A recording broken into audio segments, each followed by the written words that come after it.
Anime. What makes a show good?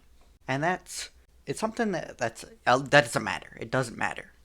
But I wanted to talk about it anyways because I see a lot, especially online, when people are reviewing media, that a series is just said, "Oh yeah, it's very relaxing," or it's very cute, or it's very funny. That's the word I was looking for. And then it's good. It's funny. It's relaxing. That means it's good, right? No, no, no, no, no, no. Let me tell you a story. This is a good lead up. Recently, I was watching this little show. Bofa D's nuts. I'm putting it on screen right now. Bofa D's nuts. Oh, got him. What was I saying? Oh yeah, I was watching that, and man, it is just the most boring thing. It's not the most boring. It's pretty high on that list though. It's very very boring. Don't watch it. I mean, you can. You should watch it. Yeah, watch it. But prepare to be bored is what I'm saying. And as I was watching it, I was wondering because a lot of very popular shows I don't enjoy. I don't enjoy them. I don't even think they're good, really. They're definitely not enjoyable, is what I would say. And I was wondering why.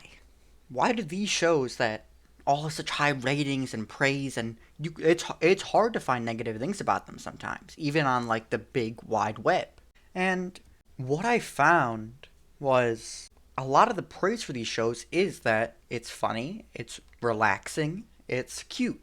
And I want to explain why I feel that just being relaxing or funny isn't enough for a show to be good, for it to get all this praise. And I also want to try to sound this out to see if, like, maybe I figure out something as I'm saying this. If you're hearing this, I probably didn't figure out anything, and maybe someone else can enlighten me as to what I'm missing out on, what I'm not understanding about what's so good about these shows, right? So, what makes a good anime? It's enjoyability, right? But a show can have a good story and be completely unwatchable because of how it's directed, or because of there's a big, loud, blaring siren in the background the whole time, and you're like, oh, I can't listen to this. It's piercing my eardrums. What I mean when I say enjoyable is I want to continue watching it. I watch one episode and I want to watch the next one. I want there to be more for me to watch. With something unenjoyable, I don't want to do that. I'd rather not watch it. Let's pull up a few examples. So, I already mentioned one, which is both of these nuts. Got him again. Ooh, we didn't expect that. But, we got Bofa, Komi, and Spy X Family. I did not enjoy any of those. So then, what makes a show enjoyable? It's stakes. And I know what people think when they hear that, right? Like, oh, they're fighting the guys, and then, like, who's gonna be beaten up? Stakes don't have to just be who dies or who gets beaten up.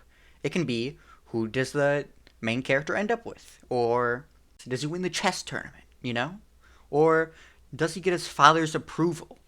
Or it can be like, can he get over his past trauma? It could be all sorts of things, right? But there has to be stakes.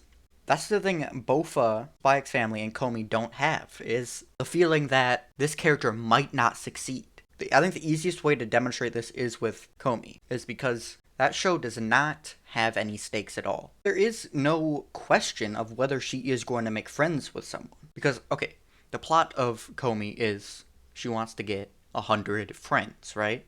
Through whatever means. The premise is okay, where, like, she wants to make friends. But in this reality, people aren't treated like they would be in real life. Komi, the main character who this show wants you to root for, is treated like a god by everybody.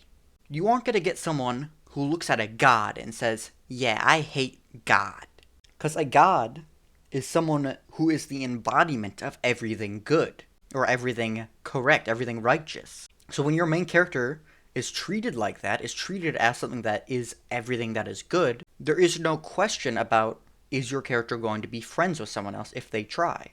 And that's proven in what we've seen in the first 2 seasons. Nobody ends up rejecting, or I think even initially rejects, Komi's attempts at making friends. And so there's no stakes. There's no push for you to watch the next episode besides it being relaxing, or besides it being funny, which I would argue if it's either of those things. That aside, without stakes, it's not fun to watch or read or listen to any kind of narrative if you know what's going to happen next. I think we can all agree on that, right? And so I want to apply that same logic to Bofa D's nuts.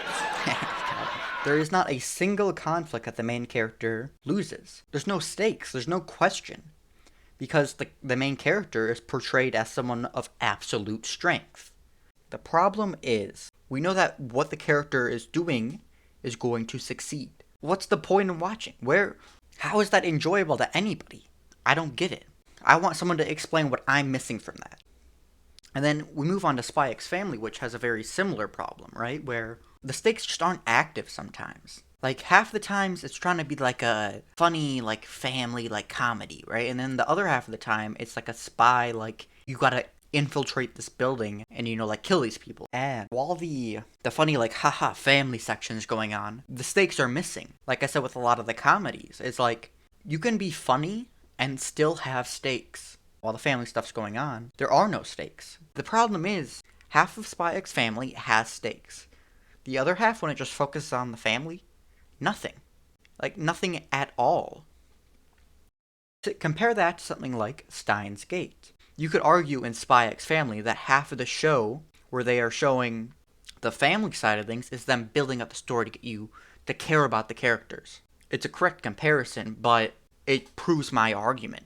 Because in something like Steins Gate, they did have half of the show where it was just building the character connections, and they still had stakes. Every episode of Steins Gate, there was a conflict. Whether it was finding the old computer, sending a D-mail into the past. A lot of the episodes were just send a D-mail into the past to help fix this problem. In Spy X Family, there isn't this one episode or 2 episodes or half of 2 episodes or whatever that is devoted to, let's focus on this character and a problem they have.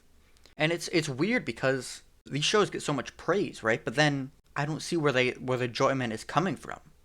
Here's my question. Why are all 3 of those shows rated higher than something like King's Game when they lack the most important part of making a story fun to watch? Enjoyability. And I honestly do want to know. Why do you enjoy these shows? Why don't I? I want to know why. Please, someone tell me why don't I?